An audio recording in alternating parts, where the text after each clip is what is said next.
Bismillahirrahmanirrahim. Assalamualaikum warahmatullahi wabarakatuh. Alhamdulillahi rabbil alamin. Nahmaduhu wa nasta'inuhu wa nastaghfiruh wa na'udzu billahi min shururi anfusina wa min sayyiati a'malina. May yahdihillahu fala mudilla lahu wa may yudlil fala hadiya lahu. أشهد أن لا إله إلا الله وحده لا شريك له وأشهد أن محمدا عبده ورسوله لا نبي بعده. اللهم صل وسلم وبارك على هذا النبي الكريم نبينا محمد بن عبد الله وعلى آله وأصحابه ومن والاه أما بعد. Subhanallah walhamdulillah wa la ilaha illallah wallahu akbar wa la hawla wa la quwwata illa billahil aliyyil azim. Allahumma anta rabbi la ilaha illa anta khalaqtani wa ana 'abduka wa ana 'ala ahdika wa wa'dika mastata'tu. A'udzu bika min syarri ma sana'tu abu'u laka bi ni'matika 'alayya wa abu'u bi dhanbi faghfir li fa innahu la yaghfiru dzunuba illa anta. Hadirin kaum muslimin jamaah salat subuh yang dirahmati dan dimuliakan oleh Allah Subhanahu wa taala. Alhamdulillah, marilah senantiasa kita panjatkan puji dan syukur kepada Allah Subhanahu wa taala atas segala curahan rahmatnya, karunia dan kebaikannya kepada kita semua, terutama nikmat iman dan Islam, nikmat sehat dan kesempatan pada pagi hari ini kita bisa memenuhi panggilan Allah Ta'ala melaksanakan salat subuh berjamaah. Mudah-mudahan Allah Ta'ala senantiasa membukakan pintu barokahnya di pagi hari ini, memberikan ampunan kepada kita semua, diangkatnya derajat kita dan menjadi saksi yang terbaik di hadapan Allah Subhanahu wa taala. Salawat dan salam kita sampaikan kepada uswah hasanah kita, teladan kita yang mulia baginda Rasulullah Muhammad sallallahu alaihi wasallam. Mudah-mudahan salawat dan salam kita untuk beliau kelak pada yaumul akhir kita mendapatkan syafaatul uzma dari Rasulullah Muhammad sallallahu alaihi wasallam. Hadirin yang dirahmati Allah Subhanahu wa taala, pada kesempatan pagi hari ini kita melanjutkan kajian kita dari fikih 4 mazhab. Kita melanjutkan bahasan mengenai adadul awqat al-manhi 'anis salati fiha. Jumlah waktu-waktu yang dilarang untuk melaksanakan salat di dalam waktu tersebut. Jadi ada waktu-waktu yang disebut oleh para ulama dengan sebutan waktu yang diperintahkan melaksanakan salat. Ada waktu yang disebut al-awqatul manhi, jadi waktu-waktu yang dilarang untuk melaksanakan salat pada waktu tersebut. Bagaimana penjelasan para ulama? Ittafaqal ulama, telah sepakat para ulama. Jadi tidak ada perbedaan di dalam hal tersebut kata para ulama sehingga menjadi ittifaq. Jadi ittifaq kita sepakat. Kalau bahasa kita jadi mufakat. Jadi kata mufakat itu dari bahasa Arab dari kata ittafaqa, yattafiqu ittifaqan. Kita bahasakan jadi mufakat. Jadi mufakat itu bahasa asal katanya dari bahasa Arab. Ittafaqal ulama, telah menjadi kesepakatan para ulama mazhab baik Imam Abu Hanifah, Imam Malik, Imam Asy-Syafi'i, Imam Al-Hambali.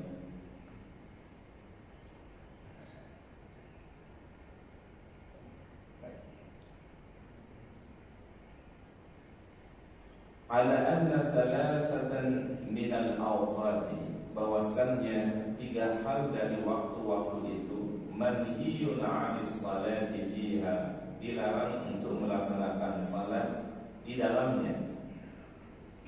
Wa hiya waqtu tulu'us syamsi, yaitu pertama adalah waktu terbitnya matahari, wa waktu ghurubiha, dan waktu terbenamnya matahari, wa min ladun tusalli salati subhi hatta tatlu'a asy-syamsu, dan dari waktu setelah salat subuh sampai terbitnya matahari.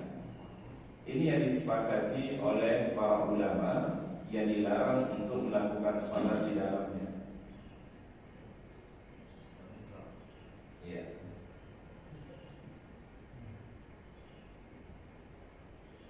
Jadi 3 waktu yang menjadi kesepakatan para ulama dilarang untuk melakukan salat di 3 waktu tersebut. Pertama tadi adalah tulu'us syams. Tulu'us syams berarti adalah terbitnya matahari. Wa waktu ghurubiha, dan waktu terbenamnya matahari. Wa min ladun tusalli salati subhi hatta tatlu'a asy-syams, dan setelah salat subuh sampai terbitnya matahari. Ini yang disepakati oleh para ulama tentang larangan untuk salat di dalamnya. Wakhtalafu fi waqtaini, ya. Lalu para ulama berbeda pendapat di dalam 2 waktu. Fi waqti zawal, ya, pada waktu zawal, ya, waktu tergelincirnya matahari. Ini menjelang masuk waktu zuhur, ya. Kalau kata para ulama kurang lebih kisaran waktunya sekitar setengah jam sebelum azan zuhur dikumandangkan, disebut dengan waktu zawal, ya, waktu tergelincir matahari.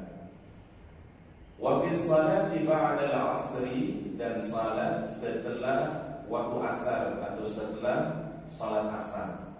Ini yang ada perbedaan sedikit di antara para ulama, ya. Kalau yang 3 pertama itu adalah disepakati dilarang oleh Allah Subhanahu wa taala, tetapi yang kedua itu adalah, ya, ada perbedaan di antara para ulama tentang larangannya.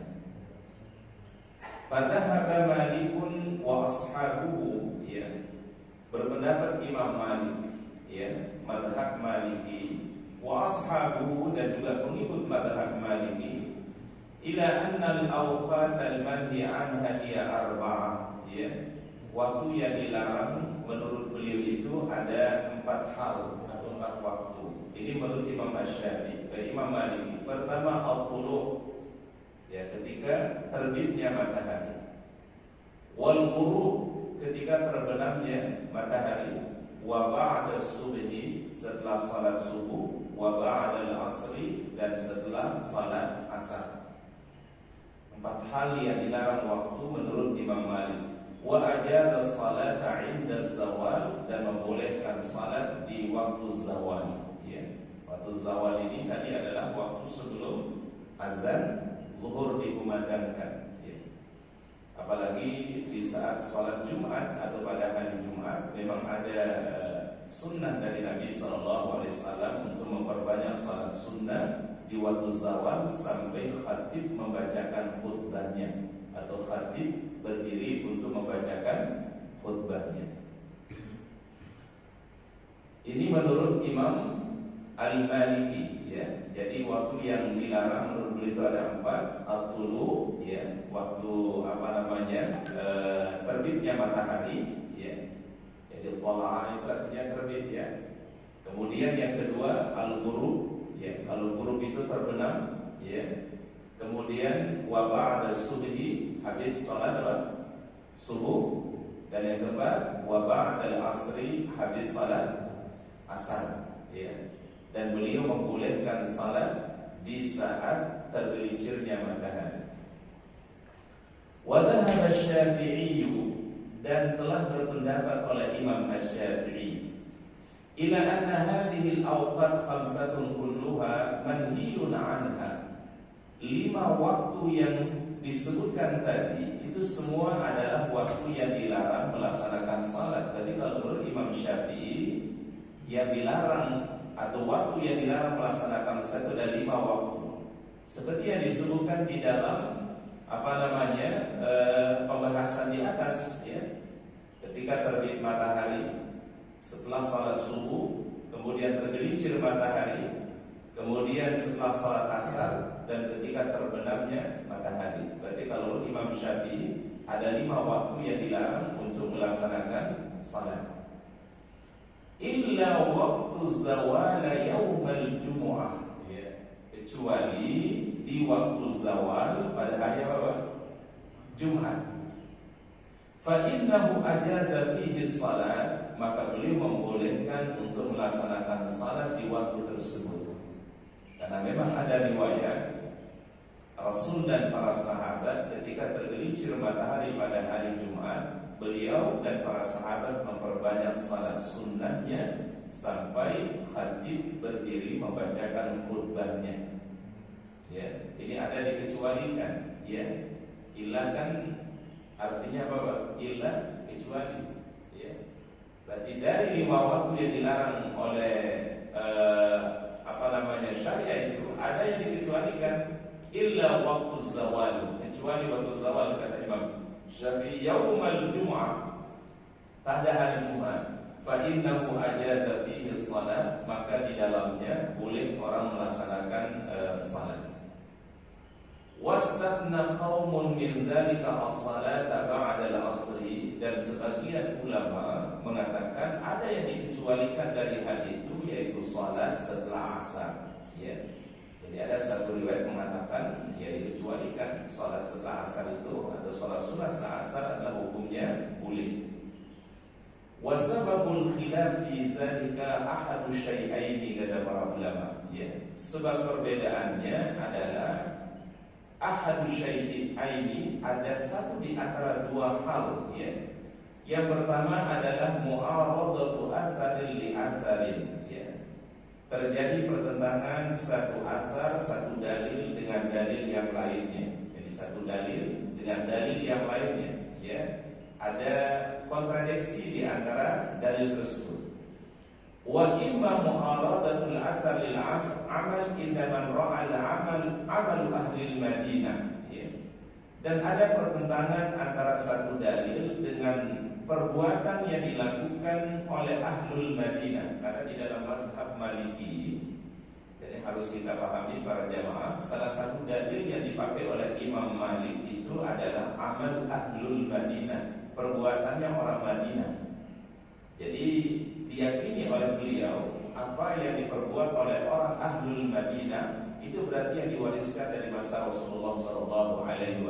Makanya di dalam mazhab Malik atau Maliki, salah satu dalil yang dipakai adalah amal ahlul Madinah, perbuatan penduduk apa? Madinah.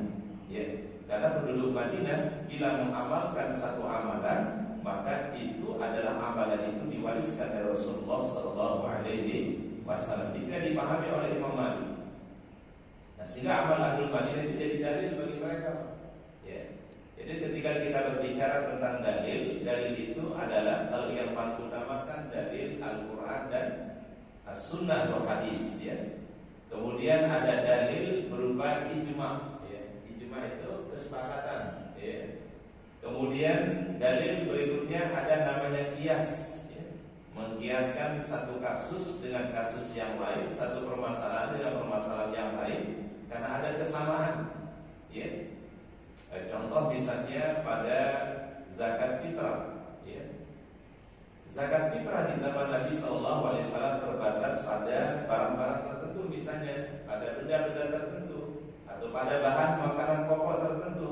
Ya. Tetapi di masa kita saat sekarang ini yang dijadikan zakat fitrah adalah berupa beras. Ya. Kalau di zaman Nabi berupa gandum, berupa kurma, syair. Ya. Di kita sekarang ini adalah menggunakan apa? Beras. Kenapa beras digunakan sebagai bahan untuk zakat fitrah? Karena dikiaskan dengan gandum atau dikiaskan dengan syair. Apa bentuk kesamaannya? Adalah sama-sama bahan makanan pokok dan juga adalah tahan lama.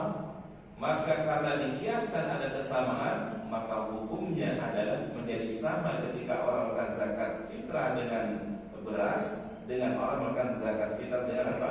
Gandum. Nanti diperluas lagi oleh para ulama. Ya.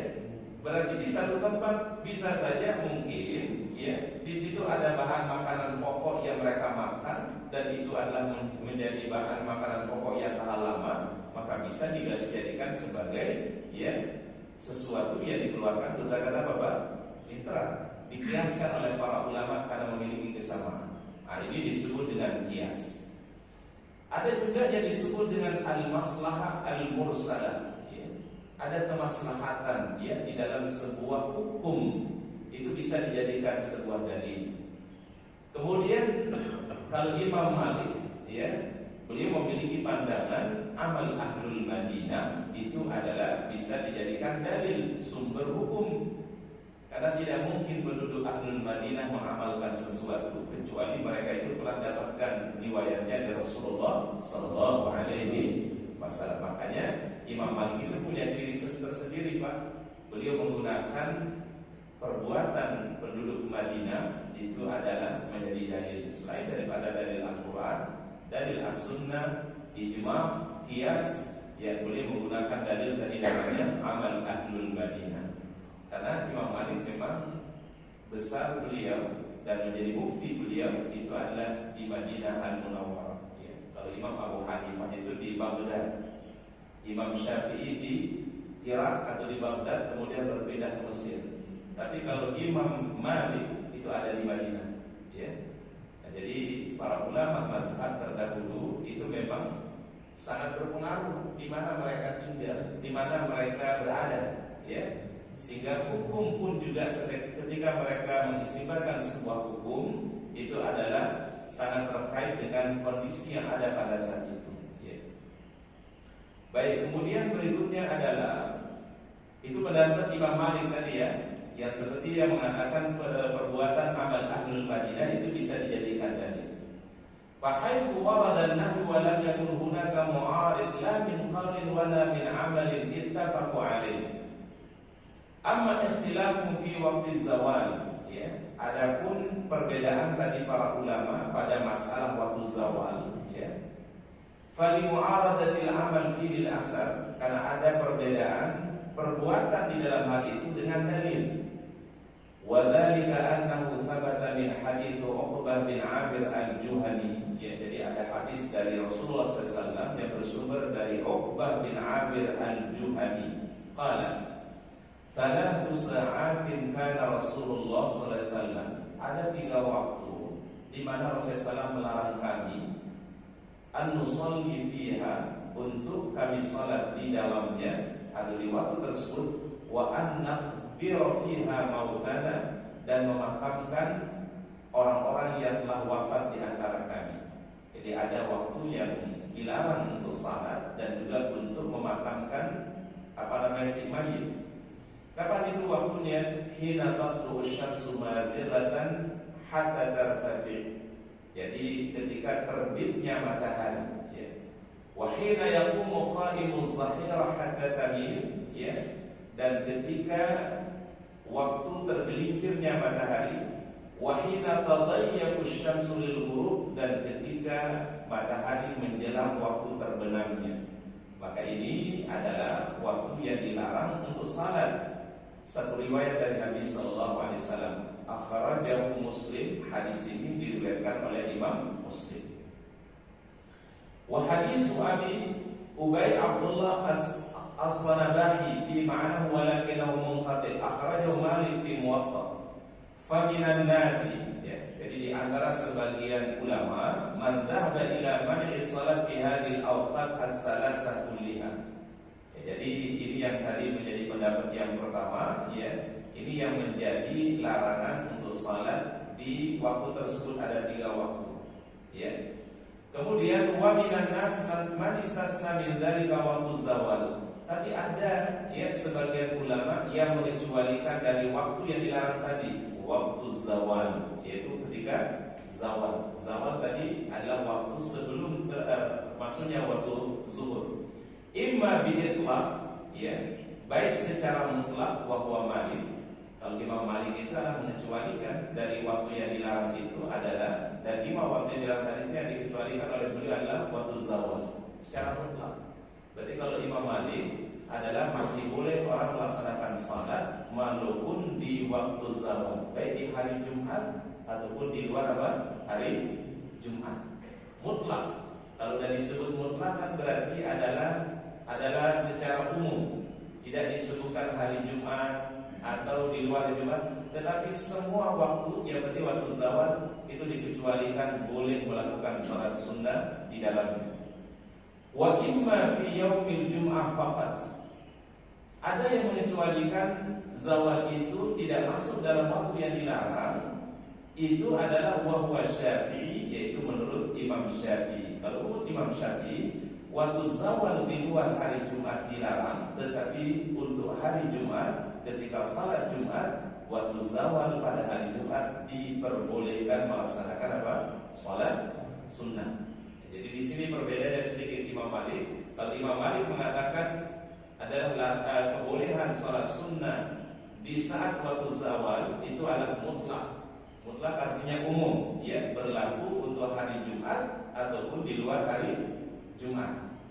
Kalau Imam Syafi'i mengatakan adalah itu dibolehkan salat sunnah di waktu zawal yaumal jumu'ah, hanya berlaku pada hari Jumat. Jadi memang ini sunnah yang perlu kita lakukan para jamaah, sunnah yang diajarkan Nabi SAW untuk melaksanakan salat sunnah, yaitu pada waktu sebelum khutbah Jumat atau waktu hari Jumat. Itu masuk waktu zawal, ya. Karena di antara amalan yang terbaik pada hari Jumat adalah as-salat, ya, memperbanyak salat sunnah. Dalam satu hadis baginda Rasulullah SAW mengatakan, ya, wa khairu a'malakum as-salat, ya. Sesungguhnya sebaik-baik amal di antara kalian, kata beliau, adalah melaksanakan as-salat, ya. Bahkan memang Jumat memiliki keistimewaan, ya, di antara waktu-waktu yang lain, ya. Di antaranya misalnya kata Rasul, fa innahu yauma wulida Adam. Pada saat itulah diciptakannya Adam alaihissalam pada hari Jumat. Kemudian pada hari Jumat, yaitu Allah Subhanahu wa taala, ya, terjadi peristiwa yang disebut dengan yaumul qiyamah, ya. Sehingga Rasulullah SAW memberikan keistimewaan secara khusus kepada hari Jumat yang tidak diberikan pada hari-hari yang lain, ya. Bahkan sholatnya saja di waktu subuh hari Jumat berbeda surat yang dibaca, ya, dibandingkan dengan sholat subuh di hari yang lain, ya. Kalau Rasulullah SAW biasa kalau hari Jumat di waktu subuh rakaat pertama beliau membaca surat As-Sajdah, ya. Nah, di tengah-tengah sholat itu nanti kita melakukan satu sujud namanya sujud tilawah, ya. Imam membaca innama yu'minu bi ayatina alladziina idza dzukiru biha kharru sujadan wasabbahu bihamdi rabbihim wa hum la yastakbirun. Kemudian imam sujud dan makmum juga ikut sujud bersama imam. Sujudnya ini disebut dengan sujud tilawah. Tandanya mudah, ya Pak, ya. Jadi kalau di Al-Quran itu Pak, tandanya ayatnya itu ada garis bawah, ya, dikasih garis bawah. Kemudian ada kubah, ya, di ayatnya itu, di nomor ayatnya ada kubah kecil. Di samping kiri atau kanan mushafnya ada tulisan As-Sajdah, ya, apa? As-Sajdah. Berarti kalau kita temukan ayat seperti ini, baik kita yang membaca atau yang mendengarkannya, disunahkan oleh Rasul untuk lakukan sujud. Sujudnya namanya tilawah, ya. Apa yang bisa dibaca bisa sujud ini? Di antaranya kata Rasulullah SAW, bacalah sajadah wajhiyya lilladzi khalaqahu wa syaqqa sam'ahu wa basarahu bihaulihi wa quwwatihi fatabarakallahu ahsanul khaliqin. Ya, tapi kalau misalnya kita tidak baca doa ini juga tidak ada masalah. Karena yang paling utama itu adalah sujudnya, ya. Kalau masalah doa itu hukumnya sunnah, tetapi yang utamanya adalah yaitu pada sujudnya. Nah, sujud itu kalau penjelasan para ulama kan terbagi menjadi 3 sujud, ya. Ada sujud namanya sujud tilawah, ya. Sujud karena ada ayat yang memerintahkan untuk bersujud kepada Allah. Ada sujud namanya sujud syukri, ya. Sujud apa? Syukur. Kalau orang mendapatkan karunia, mendapatkan kabar baik, ya dianjurkan Nabi SAW melakukan sujud. Sujudnya namanya sujud syukri, sujud syukur. Pernah dilakukan oleh baginda Rasulullah SAW. Jadi saat itu beliau SAW mengirim sahabat Ali bin Abi Thalib untuk mengislamkan orang Yaman. Ada satu kabilah di Yaman diislamkan oleh Ali bin Abi Thalib radhiyallahu anhu. Lalu kemudian Ali mengirim surat mengabarkan kepada Rasulullah SAW bahwasannya kaum itu sudah beriman kepada Allah, telah beriman kepada Rasulullah SAW. Maka ketika beliau Rasulullah SAW membaca surat Ali bin Abi Thalib begitu bahagia karena mendapatkan kabar penduduk Yaman telah berislam. Maka beliau bersujud kepada Allah, yaitu sebagai rasa syukur terhadap apa yang Allah telah berikan. Sujudnya ini disebut dengan sujud apa? Syukur. Ada sujud yang ketiga namanya sujud as-sahwi. Sujud as-sahwi adalah apabila orang itu ragu di dalam sholat, atau orang itu tertinggal tahiyat awal, maka dia bisa menggantikannya dengan sujud 2 kali karena terjadi lupa atau keraguan. Maka sujud itu disebut dengan yaitu sujud sahwi. Jadi sahwi itu bisa artinya lupa, bisa artinya juga keraguan. Jadi bisa ragu jadi 2 rakaat atau 3 rakaat. Bisa terjadi nggak Pak? Bisa ya. Maka kata Rasul ambil 2 rakaat. Tapi ragunya sekali lagi adalah tidak sering Pak, sesekali ragu. Jangan sampai sholat subuh ragu, zuhur ragu, asar juga ragu. Kalau ragu terus ini problem kan Pak ya. Tapi kalau sesekali dia mengalami itu adalah sesuatu yang wajar ya. Rasul pun juga pernah ragu ketika beliau dalam salatnya, apakah 2 rakaat atau 3 rakaat. Maka kata beliau ambil rakaat yang terkecil, berarti 2 rakaat. Lalu kemudian nanti sebelum salam diganti dengan sujud, namanya sujudus sahwi. Sujud tilawah dilakukan sekali, sujud syukur dilakukan sekali saja. Kalau sujudus sahwi yaitu sajdataini 2 kali sujud. Itu bedanya ya Pak ya. Kalau sujud syukur dilakukan sekali, sujud tilawah dilakukan sekali. Tetapi kalau sujudus sahwi dilakukan berapa kali Pak? 2 kali, sajdataini 2 kali sujud. Nah, jadi itu tadi keistimewaannya hari Jumat, sehingga memang para ulama sangat memfokuskan amalan yang terbaik pada hari Jumat. Kemudian berikutnya adalah wa'taqada anna dzalika mansukhun bil amal wa amma man lam yara bil amal ta'thiran fa bainal asli fil man'i. Adapun kalau ulama yang mengatakan atau tidak berpendapat dengan amal yang berpengaruh pada athar tadi, fabaqi ala asli fil mar'i, maka tetap hukumnya kembali kepada terlarang. Wa qad taqallamna fil amal wa quwwati fi kitabina fil qalam al-fiqh wa alladhi ba'a bi usulul fiqh. Ini dibahas oleh para ulama di dalam usulul fiqh. Wa amma Syafi'i, adapun Imam Asy-Syafi'i, falamma sahha indahu ma rawa Ibnu Syihab al-Tha'labah bin Abi Malik al-Qurdi annahu kanu fi zaman Umar bin Khattab. Jadi diriwayatkan dari Imam Asy-Syafi'i bahwasanya pada masa Umar bin Khattab radhiyallahu anhu, ini khalifah yang kedua. Jadi setelah Rasulullah SAW wafat, khalifah yang pertama adalah Abu Bakar As-Siddiq. Kemudian masa yang kedua, khalifah yang kedua yaitu sahabat Umar bin Khattab. Pada masa Umar bin Khattab, yusalluna yaumal jum'ah hatta yakhruja Umar. Mereka melaksanakan salat pada hari Jumat, salat sunnah pada hatta yakhruja Umar, sampai Umar keluar. Wa ma'lum anna khuruj Umar kana ba'da zawal ala masahha fi dalam min hadith at-tanfasa. Dan Umar biasanya keluar itu adalah setelah waktu zawal, sedangkan orang-orang masih melaksanakan apa? Salat sunnah di waktu itu. Ala masdar min hadis at-tanfasa allati kana tatra ila jidar masjid al-gharbi Fa idza ghasyat anfasa kula dhalla kharaja Umar bin Khattab an Abi Hurairah. Dan ini yang juga disebutkan di dalam riwayat Abu Hurairah. Anna Rasulullah sallallahu naha 'ani salat nisfan nahari.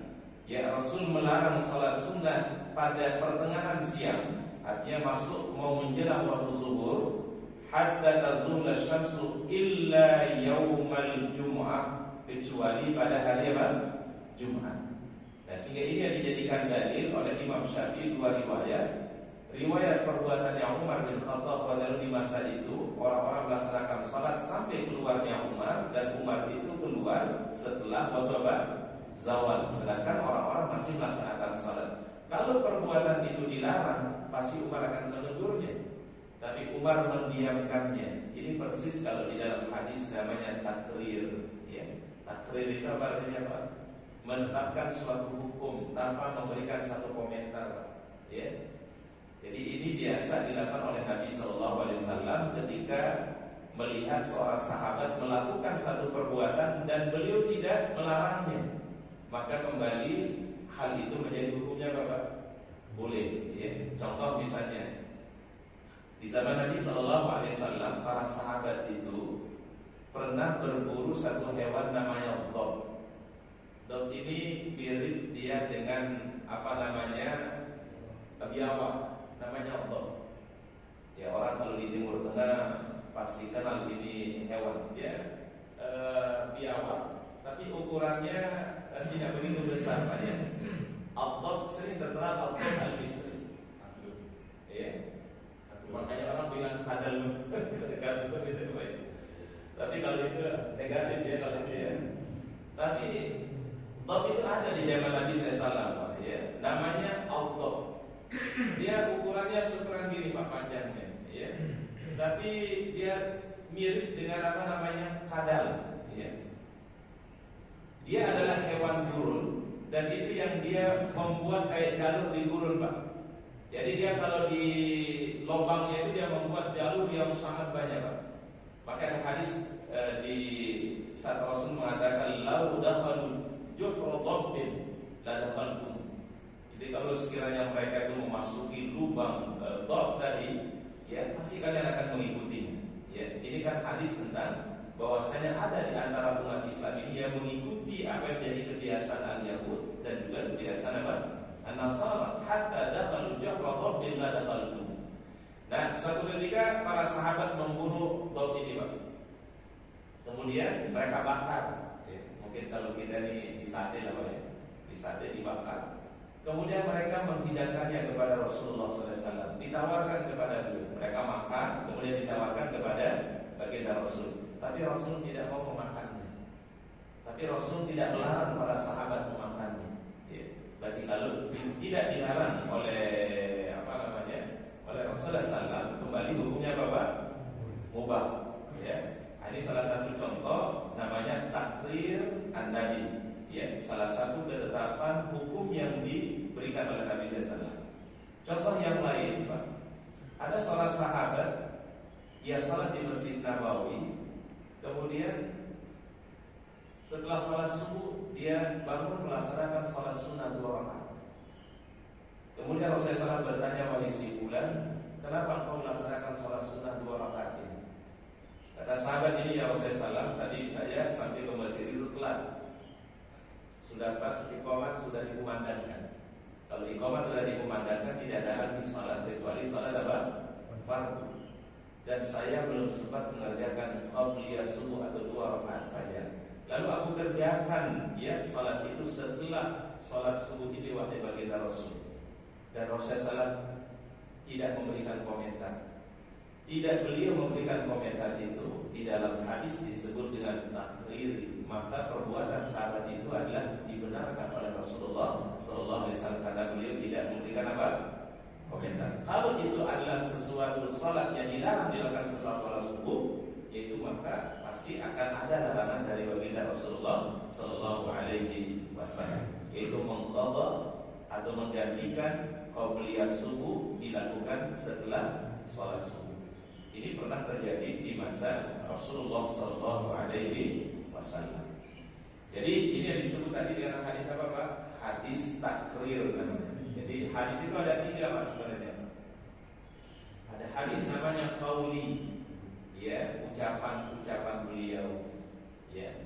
Ada hadis fi'li namanya. Hadis fi'li itu perbuatan beliau. Biasa redaksi hadisnya nanti karena Rasulullah adalah Rasulullah SAW melakukan begini, adalah Rasulullah SAW melakukan begini, berarti hadis fi'li perbuatannya Nabi.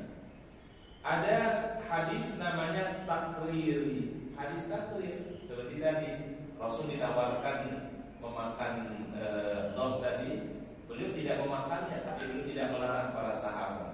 Seperti ada orang yang habis sholat subuh kerjakan sholat sunnah 2 rakaat, mengqadha daripada qabliyah subuhnya, Rasul tidak melarangnya. Itu maka kembali kepada hukumnya adalah suatu yang boleh. Disebut dalam ilmu hadis namanya takrir. Takrir itu apa? Menetapkan, menyetujui. Kalau tidak disetujui tadi pasti belum larang. Istasna min dzalika, maka berdasarkan riwayat sahabat Umar tadi dan juga riwayat dari Abu Hurairah tadi, istasna min dzalika an-nahya yaumal jum'ah, dikecualikan larangan salat di waktu zawal itu khusus pada hari Jumat. Kalau Imam Malik tadi mutlak ya Pak ya, boleh dilakukan salat di waktu zawal baik di hari Jumat ataupun di luar daripada hari Jumat, ya. Wa amma man rajal athar ats-tsabi bi tabiqa asli fi asli fi tahdi, ya. Wa amma ikhtilafu fi salati ba'da salati al-'asr. Nah, ini ada sedikit perbedaan para ulama pada kebolehan salat sunnah setelah salat asar, ya. Fasababuhu, adapun sebab perbedaannya ta'arudul athar ats-tsabita fi dzalika, ya. Ada perbedaan beberapa hadis yang sahih dari Nabi sallallahu alaihi wasallam, wa dzalika anna fi dzalika hadisaini. Ada 2 hadis muta'aridaini yang sepertinya bertolak belakang satu di antara yang lainnya. Ini bagusnya kitab ini jadi takhrij, Pak. Jadi takhrijnya saja ini 1 halaman. Ini ulama itu Pak sampai meneliti hadis seperti ini, Pak. Kalau yang kitab aslinya Pak nggak sampai segini detail, Pak. Nah, yang saya kutipkan Pak, akhrajahu Asy-Syafi'i fil Ini disebutkan hadis tadi di dalam Imam Syafi'i dalam kitab Al-Umm wal Baihaqi. Min tariqi, sampai sanadnya Pak, disebutin sanadnya. Dari siapa hadisnya? Ibrahim bin Muhammad bin Abi Yahya, an Ishaq bin Abdullah bin Abi Farwa, an Sa'id al-Maqbari an Abi Hurairah. Sampai hadisnya ke Abu Hurairah. Dipikir para ulama. Jadi ini luar biasa, ini kitab ini sampai ditakhrij sampai lengkap, Pak, ya. Ini takhrijnya 1 halaman ini, Pak, ya. Inilah detailnya para ulama kita untuk meneliti hadis-hadis Rasulullah sallallahu alaihi wasallam, ya. Dan ini tidak ada, Pak, tradisi sanad hadis itu kecuali dalam Islam. Sanad itu, Pak, meriwayatkan sesuatu sesuai dengan siapa perawinya, sampai tersambung nanti kepada Rasulullah SAW. Ya, orang baca Quran itu ternyata pakai sanad juga, Pak. Kalau ada orang baca Quran, orang ahli Quran, itu ada sanadnya, Pak. Dari mana dapatnya? Dari gurunya. Gurunya dari mana sanadnya? Diambil sanadnya dari mana sanadnya? Nanti sampai sini, sampai sanadnya kepada para sahabat, sampai kepada Rasulullah SAW. Ada namanya sanadul qiraah, sanad membaca Quran, sampai tersambung nanti sanadnya kepada baginda Rasul. Ada juga sanad misalnya di dalam hadis, ya, hadis ini diriwayatkan dari siapa, ya, perawinya didapatkan dari siapa, sampai nanti sahabat sampai kepada Rasulullah sallallahu alaihi wasallam. Sehingga insyaallah ini yang lebih meyakinkan kita, hadis yang kita dapatkan saat ini adalah seperti yang diriwayatkan oleh Nabi sallallahu alaihi wasallam. Karena ada hal yang perlu kita perhatikan, Pak. Orientalis itu selalu mencari kelemahan Islam. Bagaimana cara melemahkan Islam? Salah satu cara mereka itu adalah meragukan hadis yang diriwayatkan oleh Abu Hurairah radhiyallahu anhu. Nanti kalau kita baca bukunya para orientalis, ya, jadi rupanya Pak, orang di luar Islam itu belajar Islam juga, Pak. Ya, studinya di mana, Pak? Di Perancis, ya. Di Amerika juga ada. Mereka belajar Pak Al-Quran, ya. Al-Quran yang pelajari, ya. Bahkan di antara mereka ada yang sudah hafal 30 juz. Dia hafal hadis Bukhari, hadis Muslim, hadis Abu Dawud. Dia pelajari sejarah Nabi Sallallahu Alaihi Wasallam. Tapi mereka belajar studi Islam itu bukan untuk mencari kebenaran, ya, bukan mencari kemuliaan agama Islam, tapi mereka ingin mencari apa? Kelemahan-kelemahan apa yang bisa dididik supaya orang tidak yakin dengan Islam. Maka ada istilah Islamofobia itu, dari situ munculnya apa? Jadi istilah Islamofobia itu seringkali dimunculkan oleh kaum orientalis biasanya, Pak. Ya, anti dengan Islam, anti dengan apa yang diajarkan oleh Rasulullah SAW. Itu yang pertama kali dulu memperkenalkannya orientalis, Pak.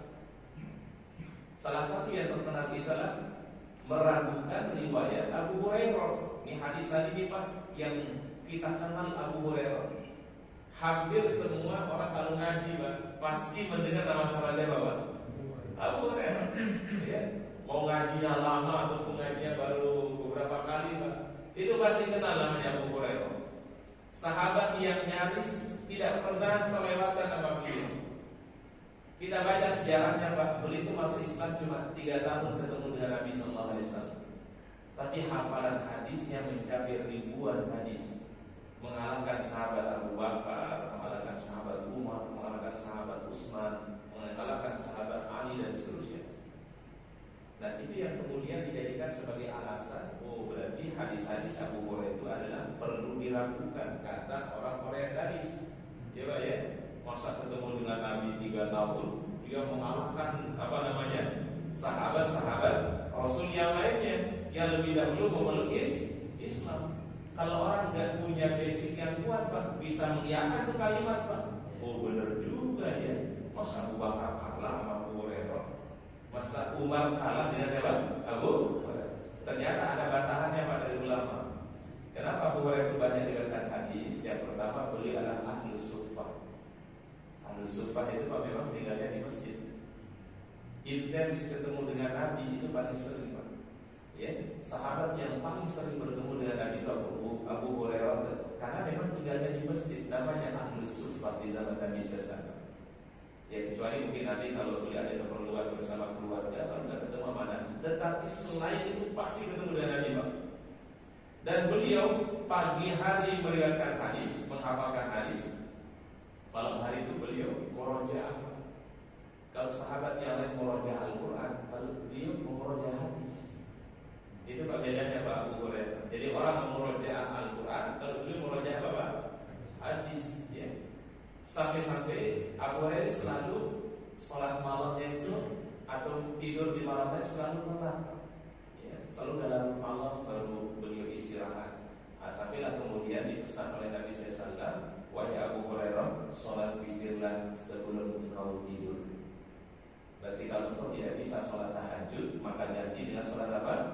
Witir. Nah, disinilah juga menjadi pendapat para ulama, sholat witir lebih afdol dibandingkan dengan tahajud. Jadi kalau dikasih pilihan mana lebih afdal witir dengan tahajud, maka adalah yang witir adalah lebih afdal. Karena Abu Hurairah diminta oleh Nabi SAW, witirlah sebelum engkau tidur. Karena tidurnya memang sudah larut malam, Pak Abu Hurairah. Kemudian yang kedua, beliau ini adalah sahabat yang pernah mendapatkan doa secara khusus dari Nabi SAW. Apa doa yang dibaca oleh beliau? Allahumma ahbib ya ubaidaka hadza wa ummahu fi ibadikal mu'minin, ya Allah, jadikanlah hambamu ini Abu Hurairah, ya, dan juga ibunya orang yang sangat dicintai di hati orang-orang yang beriman. Maka pantas Abu Hurairah orang yang sangat dikenal, populer namanya. Karena kenapa? Didoakan langsung oleh baginda Rasulullah Sallallahu Alaihi Wasallam. Jadi orientalis itu kerjaannya memang mencari titik kelemahan yang bisa mereka bidik untuk kemudian orang tidak yakin dengan satu ketetapan yang ada di dalam syariat Allah Subhanahu Wa Taala. Jadi mereka itu bukan mencari kebenaran, ya Pak, tapi mencari apa, Pak? Apa kekurangan yang bisa dilakukan dan untuk menyasar Islam, ya. Itu yang disebut dengan kaum orientalis, ya. Baik, hadis yang pertama adalah hadis Abi Hurairah radhiyallahu anhu ala sihhatihi, ya, diriwayatkan hadis ini sahih dari Nabi sallallahu alaihi wasallam. Anna Rasulullah sallallahu naha an salati ba'da al-hasri hatta taghrub asy-syamsi. Rasulullah SAW melarang salat setelah asar sampai terbenam matahari. Wa 'ani salat ba'da subhi hatta tatlu'a syamsu, dan juga Rasul melarang salat setelah salat subuh sampai terbit matahari. Ini hadis yang pertama. Hadis Aisyah, ya, hadis Aisyah radhiyallahu anha, "Ma taraka Rasulullah salataini fi baiti qad sirran wa 'alaniyatan." Ada salat sunnah yang beliau tidak pernah tinggalkan oleh Rasulullah SAW, raka'ataini qabla al-fajri, 2 rakaat sebelum fajar, wa raka'ataini ba'da al-asri, dan 2 rakaat setelah asar. Ada riwayat dari Aisyah radhiyallahu anha. Ini nanti kemudian terjadi perbedaan para ulama, ada yang mengecualikan itu boleh salat sunnah setelah asar, walaupun nanti ada takwil daripada hadis ini. Paman rajah hadis Abi Hurairah, tapi barang siapa yang menguatkan hadis Abu Hurairah, qala bil man'i, maka mengatakan dilarang untuk salat sunnah setelah salat asar, ya. Wa man rajah hadis Aisyah, ya, barang siapa yang menguatkan hadis Aisyah, aw nasikhan, atau dia melihat itu sebagai sebuah penghapus daripada hadis Abu Hurairah, li'annahu al-amal ladzi mata alaihi sallallahu, karena itu perbuatan yang pernah dilakukan oleh Nabi sallallahu alaihi wasallam sebelum beliau wafat. Qala bil jawaz, maka beliau mengatakan adalah boleh melaksanakan salat setelah asar. Wa hadits Ummu Salamah yu'aridu hadits Aisyah. Tetapi hadisnya Aisyah tadi ternyata dibantah dengan hadis Ummu Salamah. Salat sunnah apa yang dikerjakan oleh Nabi 2 rakaat setelah asar itu, Pak? Ternyata ada jawabannya, Pak, ya, dari Ummu Salamah radhiyallahu anha. Ummu Salamah ini juga adalah merupakan istri dari baginda Rasulullah sallallahu alaihi wasallam. Ra'at Rasulullah sallallahu alaihi wasallam raka'ataini ba'da al-asri, ya. Beliau Ummu Salamah pernah melihat Rasul salat sunnah 2 rakaat ba'da al-asar. Habis salat apa, Pak? Asar. Fasa'alathu an zalika, lalu Ummu Salamah bertanya kepada baginda Rasul, faqala innahu atani nasun min Abdil Qais, ya. Tadi itu saya kedatangan tamu, ya, tamu dari suku Abdul Qais. Fasyaghaluni an rak'ataini allataini ba'da zuhri, ya, sampai aku terlewatkan melaksanakan salat sunnah 2 rakaat ba'da zuhur. Wa huma hatani, maka aku qadha salat sunnah ba'da zuhur itu 2 rakaat aku kerjakan ba'dal asri, setelah salat asar ini. Nah, ini kata para ulama yang menjadi bantahan daripada hadis apa? Aisyah tadi. Kalau hadis Aisyah mengatakan Rasul salat sunnah 2 rakaat setelah asar, tapi dibantah oleh Ummu Salamah. Ternyata hadis itu adalah terkait Nabi SAW pernah punya uzur. Uzur itu ada alasan, Pak. Rasul pernah kedatangan tamu dari Abdul Qais, ya. Ya mungkin tamu ini datang habis zuhur gitu, Pak. Sampai Rasul tidak sempat mengerjakan apa?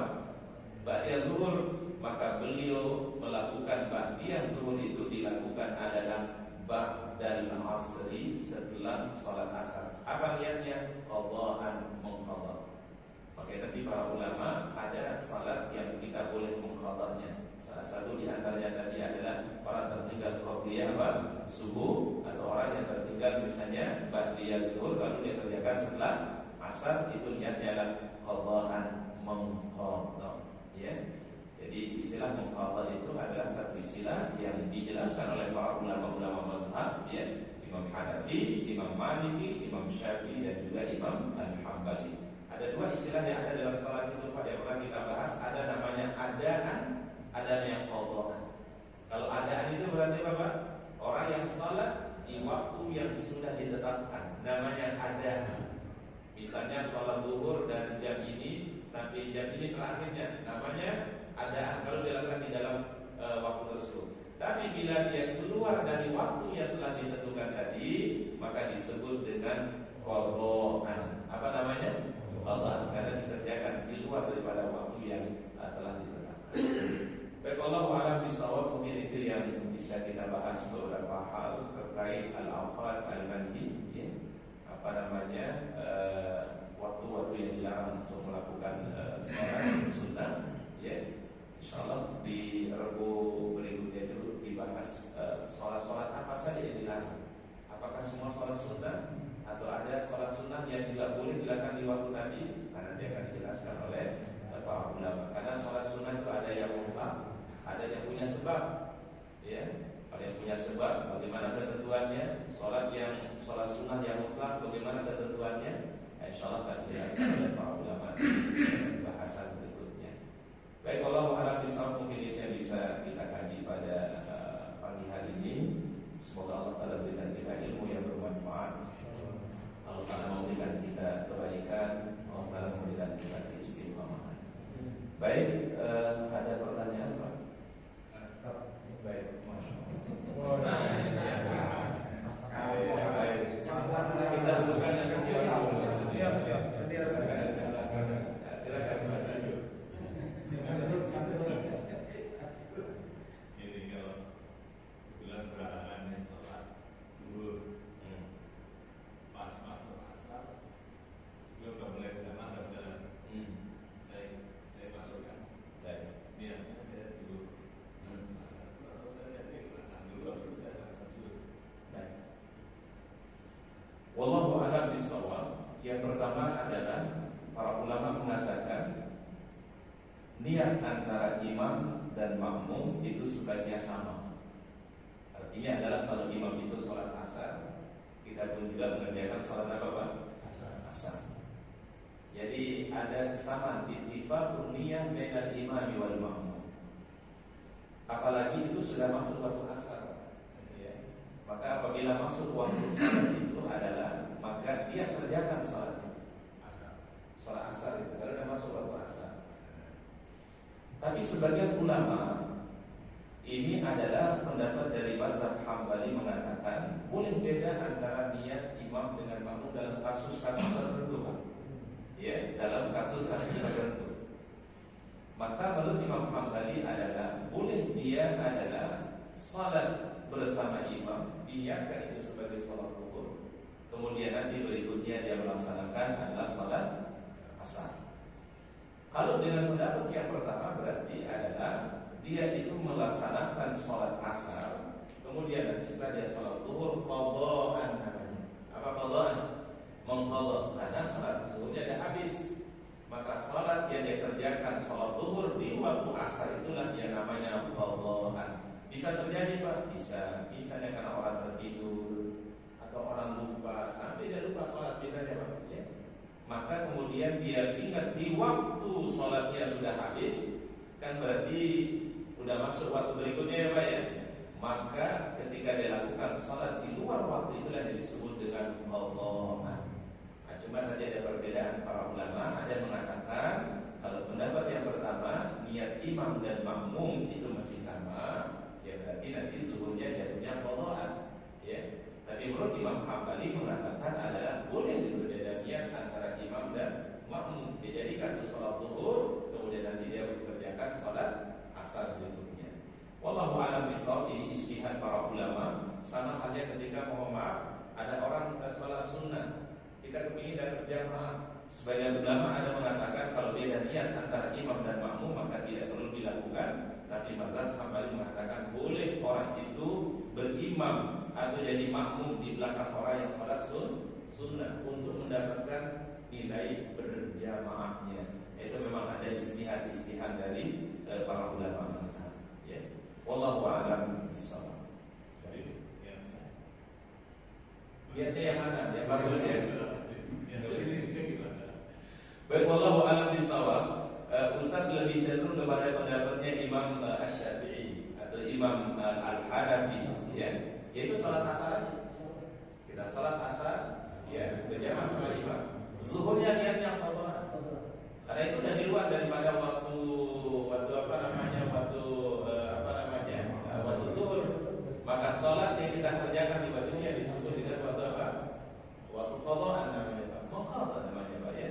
Tentu dengan alasan yang syar'i ya Pak ya. Ya mau orang tertidur mungkin atau mungkin dia terlupa, ya. Tapi bukan orang yang mau maaf dia punya waktu luang, kemudian dia sudah punya waktu salat, kemudian sampai masuk habis waktu salat. Ini kemudian dilarang oleh Allah Taala disebut dan fawailul lil musallin, ya. Wail itu artinya ancaman, ya, bagi orang-orang yang menunda-nunda salat, ya. Tapi kalau dia ada uzur, dia tentu adalah itu ada kebolehannya, ya. Namanya uzur Pak. Rasul pernah tidur nggak dari sholat? Rasul sholat subuh itu pernah terlebih matahari Pak, bahkan terlebih matahari tinggi Pak. Ya, baru beliau terbangun dan beliau tetap kerjakan sholat. Tapi sholat itu karena dikerjakan di luar waktu, maka disebut dengan apa? Qada'an. Ya. Bukan jamaah ya Ustaz ya. Seperti Pak Tam tadi, jadi zuhurnya itu dianggap qadha, bukan jamaah pada asar. Kalau istilah jamak biasanya, kalau jamak itu kan biasanya, kalau ini qada'an, lebih istilah qada'an, ya. Jamak itu umumnya biasanya terjadi karena safar, biasanya Pak ya. Ini kan karena terjadi orang itu karena mungkin terlewat sholatnya karena tidur atau mungkin karena lupa karena Nabi, maka disebut oleh para ulama fikih dengan qada'an, ya. Tapi kalau jamak kan biasanya memang dia sudah diniatkan dari awal, ya. Contoh karena dia safar. Oh, karena saya ini mau keluar kota ke Jawa Tengah dan Timur, berarti saya nanti mau mengerjakan sholatnya di jamak, ya. Tidak ada uzur kan, tidak ada penyebab karena dia tertidur atau lupa. Memang dia dalam keadaan sadar. Itu umumnya disebut dengan jamaah, ya. Dan jamak biasanya nanti dibagi dengan qasar, ya. Kalau dia perjalanan jauh selain dia menjamak, maka dia qasar. Tapi kalau kasus yang seperti ini, sebutnya para ulama fikih dia sebut qada'an, mengqadha, ya, karena dia terlupakan atau dia tertidur misalnya, maka dia lakukan pada waktu berikutnya, maka disebut dengan qada'an. Wallahu a'lam bishawab. Silakan Pak. Oh ya, lebih senior dulu, masya Allah. Ya.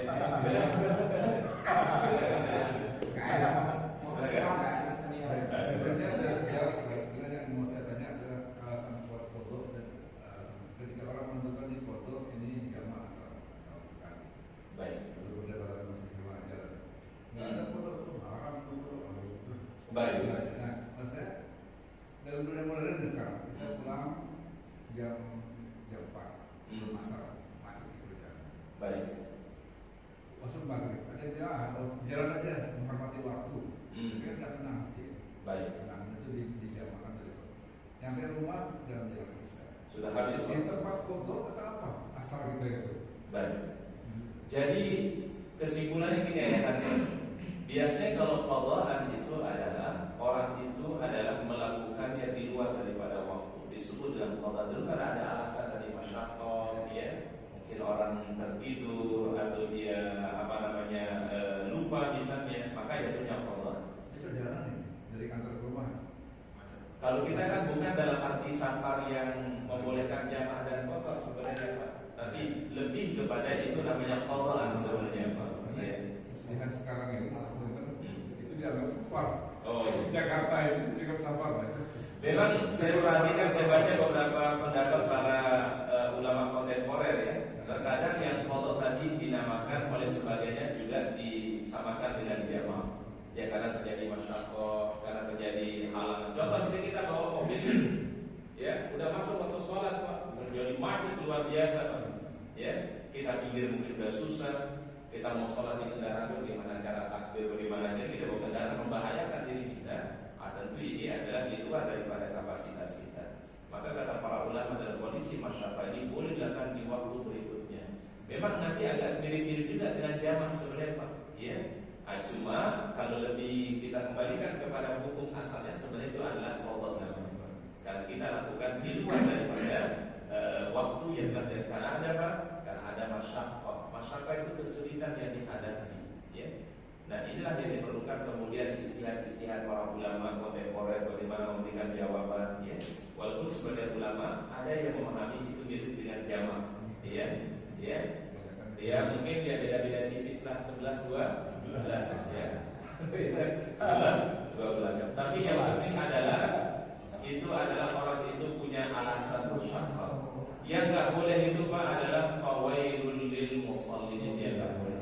Selama kita punya niat, ini pentingnya niat Pak. Dulu kita kaji di usul fikih itu Pak, bagaimana pentingnya niat itu ketika masuk waktu sholat. Misalnya Pak, azan dikumandangkan Allah Akbar, kita dalam perjalanan, ya. Apa kata para ulama? Tolong berniat dulu. Nanti kalau saya tiba di satu tempat yang memungkinkan saya sholat, saya akan sholat. Nah itu dulu Pak. Karena kenapa kata para ulama? Kalau orang itu meninggal dunia dalam perjalanannya dan dia belum sempat melakukan sholat itu, tapi dia sudah niatkan, saqatal wajib, maka telah gugur kewajiban pada orang tersebut. Iya, tidak pentingnya niat. Tapi apabila sudah masuk waktu sholat, tapi dia tidak niatkan atau belum dia niatkan untuk melakukan sholat, ini dia dalam keadaan masyarakat, dalam kondisi ada satu keadaan yang belum memungkinkan dia untuk sholat, tapi dia tidak berniat untuk melakukannya. Ketika dia tiba di satu lokasi misalnya, maka apa kata ulama? Kalau dia meninggal dunia di tengah perjalanan, bisa terjadi Pak? Bisa terjadi Pak? Sangat memungkinkan.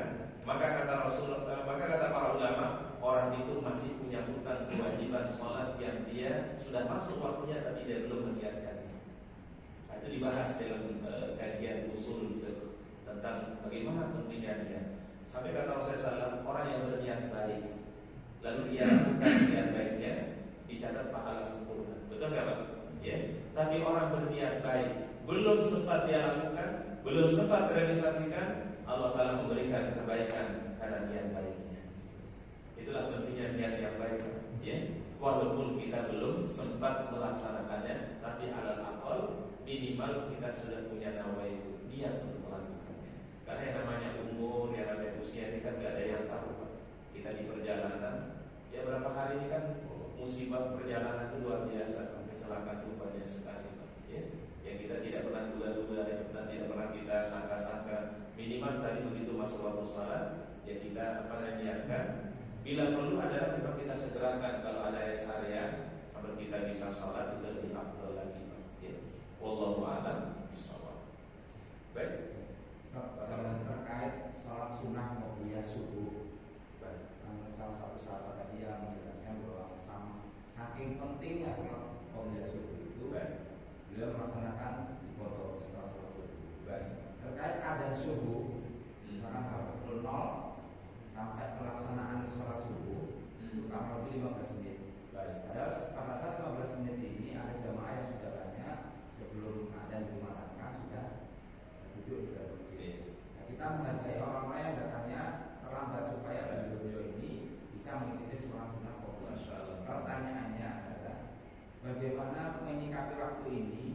Apakah kita mundurkan waktunya menjadi 17 menit atau 18 menit supaya jamaah itu sudah bisa ikut qobliyah, atau kita tetap 15 menit menghimbau kepada jamaah segera-segera datang ke masjid karena ini komat mau Baik, wallahu a'lam bishawab. Istihadnya para pengurus masjid sudah bagus. 15 menit itu waktu yang sudah sangat cukup sebenarnya Pak. Ya. Kalau kita mau bicara untuk ukuran kita di Indonesia Pak ya, 15 menit itu termasuk sangat cukup Pak. Maka di sini perlu pengertian juga dari para jamaah, ya. Jadi kita konsisten bisa 15 menit. Karena nanti kalau kita nambah lagi dari waktunya Pak ya, mohon maaf kan, ya mundur lagi kan. Dan mungkin juga ada yang punya keperluan yang lain, jamaah yang lain mungkin punya hajat habis sholat subuh, mungkin masih siap-siap mau berangkat kerja. Maka tetap dikerjakan 15 menit tadi ketetapan waktunya yang kita istihadkan, ya. Maka di sini pengertiannya siapa? Pengertian jamaah tentunya adalah kalau bisa jamaah datangnya lebih awal. Kalau toh misalnya sambil masjid ternyata sudah iqamat, nggak ada masalah, ya. Salat fardu seperti biasa. Nanti kalau dia melakukan pada salat fardu, salat sunnah tadi, qadhaan dibolehkan, ya. Jadi bukan menjadi sesuatu yang yang dilarang, dibolehkan karena saking utamanya salat sunnah qobliyah subuh tadi. Sampai kata Rasul, rakaat al-fajri khairun minad dunya wa ma fiha. 2 rakaat fajar lebih baik daripada dunia dengan selisih. 15 menit itu sudah sangat cukup sekali. Karena nanti kalau kita kasih jeda lagi, udah 15 jeda lagi, tapi kita kasih jeda lagi itu nanti ada yang telat, nanti tidak mungkin lagi ditambah lagi dengan baik. Nah akhirnya tidak akan pernah tidak akan pernah selesai. Kalau prinsipnya Imam Syafi'i gini Pak, ridha nasi goyatun la tudraku. Kalau ingin kita memuaskan seluruh orang, itu tujuan yang tidak mungkin akan kita capai. Tapi minimal mayoritas jamaah sudah terpuaskan dengan pelayanan PKM. Betul ya Pak ya? Kalau semua warga puas sih kayaknya nggak mungkin Pak, ya. Tapi minimal mayoritasnya sudah puas dengan pelayanan DKM, pelayanan masjid dan seterusnya. Karena kalau memberikan kepuasan 100% kayaknya tidak mungkin. Jangankan kita Rasulullah SAW saja itu tidak bisa memuaskan seluruh orang Mekah.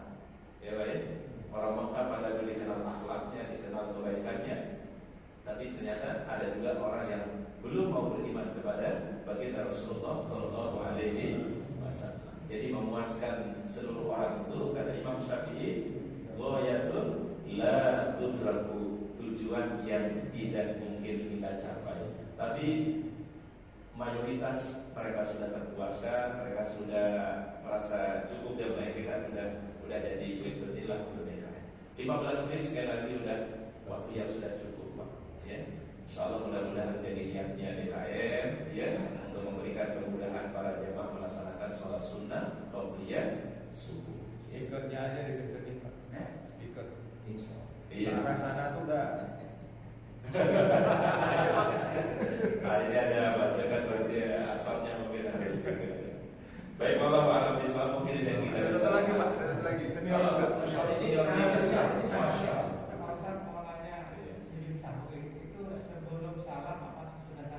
Kasusnya bisa berbeda-beda, Pak.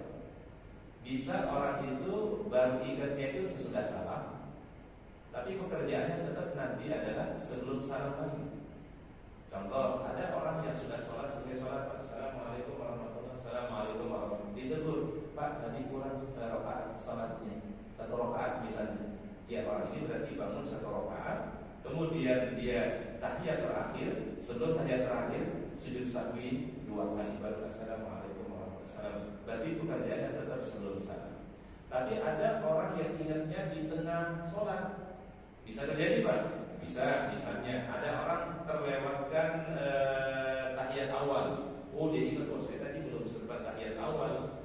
Maka dikerjakan juga sujud sahwi itu qabla salam, sebelum dia salam. Tapi ada kasusnya di dalam sholat, ya, ada juga yang terjadi setelah dia sholat. Tapi semua sujud sahwi dilakukan qabla salam, sebelum dia salam di tahiyat yang terakhir.